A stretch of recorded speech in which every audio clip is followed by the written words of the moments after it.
आजादी हमारी आजादी आजादी।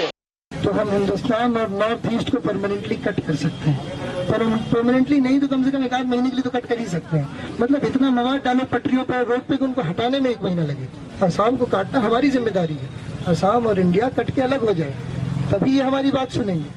Marking an evolution in criminal jurisprudence when it comes to India's national security, the Supreme Court rejected bail pleas of Delhi riots accused Umar Khalid and Sharjeel Umar this week. The bail rejection came as a shock to the supporters of the duo, who see in them heroes who took on the Modi-Shah government during the CAA protests. Reactions bordered on disbelief going by some headlines. Frontline called it judgment of whim, suggesting the justices of the Supreme Court preferred a narrative over jurisprudence.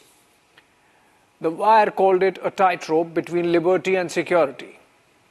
The Print termed it a constitutional paradox.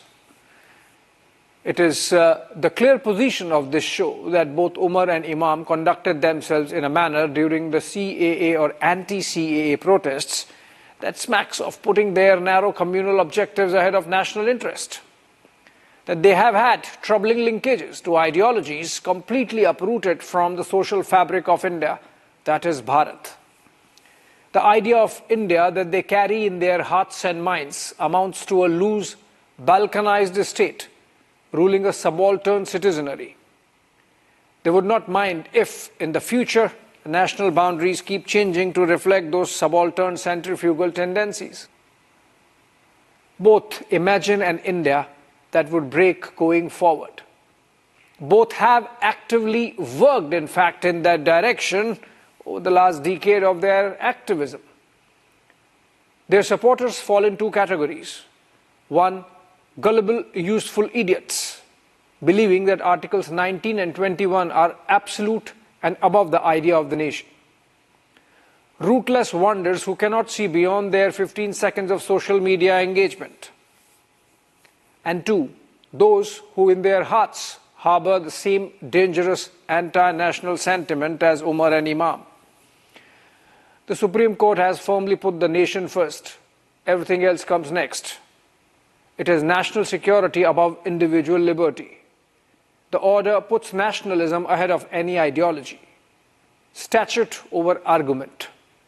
Writ of the state over lawlessness. Centripetal over centrifugal. The 300-page judgment punches holes in the liberal argument that political dissent and constitutional protests should enjoy protection, even if the very idea of India is threatened.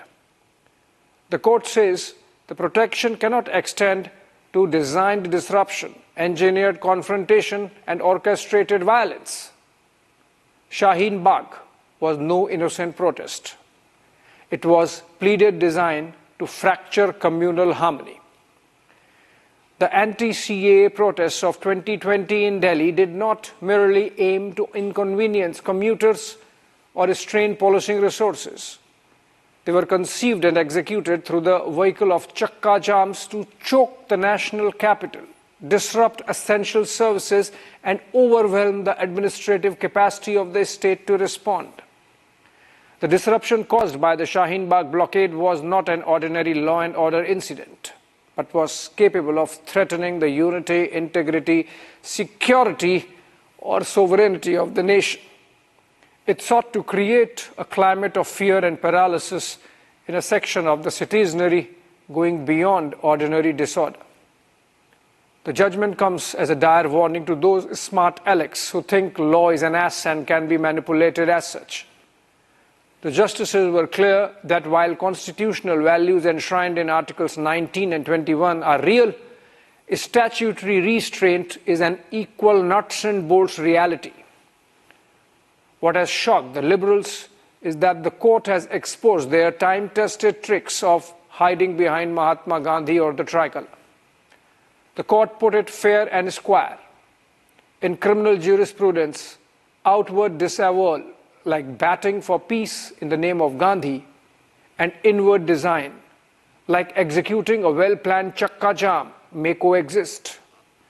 That those speeches, like the one made by Khalid in Amravati, spouting Gandhi in public could go hand in hand with destructive preparation in private.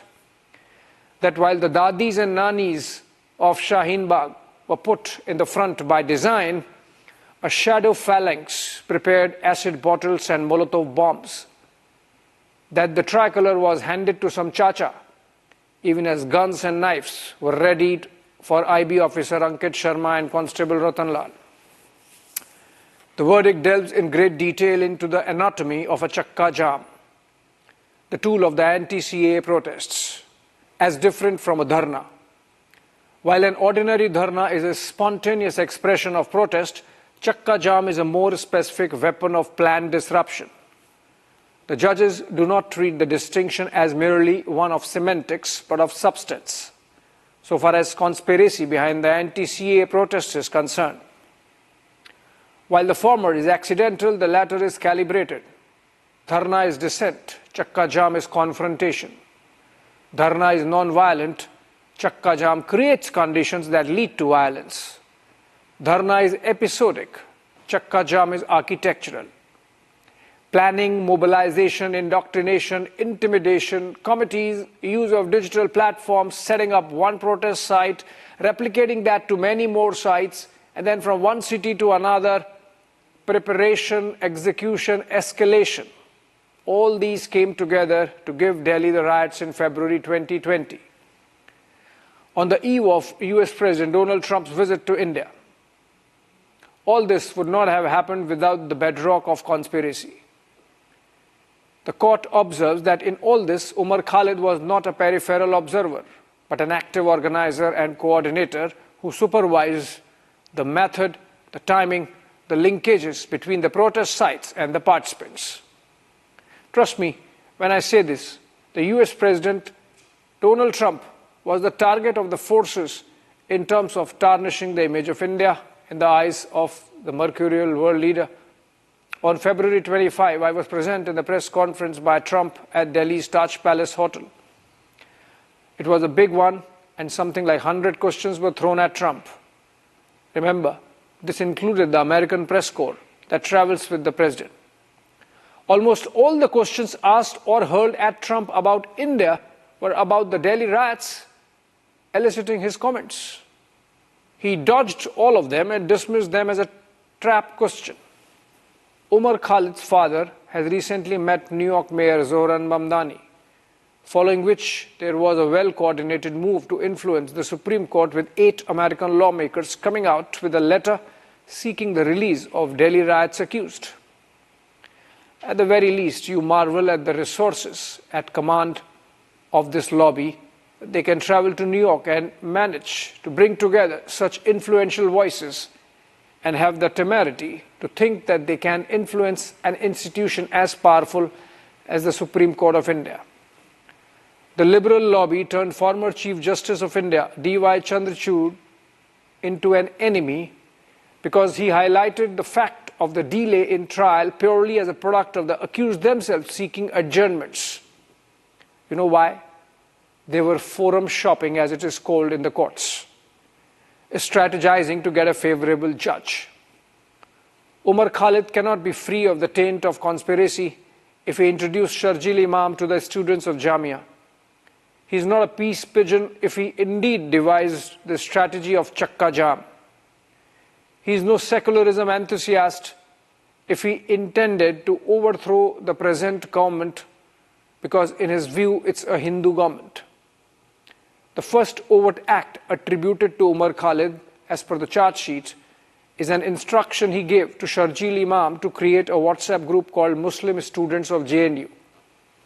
How is gathering students into a grouping based on their religion an act of secularism? There are WhatsApp chats in which Sharjeel Umar is seen threatening those protesters who realize that things are going out of hand and want to put a stop to the protests. And of course, the infamous speech on the chicken's neck corridor. The authors of the verdict, Justices Arvind Kumar and N.V. Anjaria, have broken a new ground, held a mirror and given a big slap to that temerity. The verdict enunciates principles that shield India's march to progress from propaganda as terror tool. Anti-national ideology cannot hide behind constitutionalism. Liberty cannot masquerade as a weapon against law and order. Terrorism is not just weapons and explosives, but also acts intended to threaten the unity, integrity, security, and economic stability of the nation.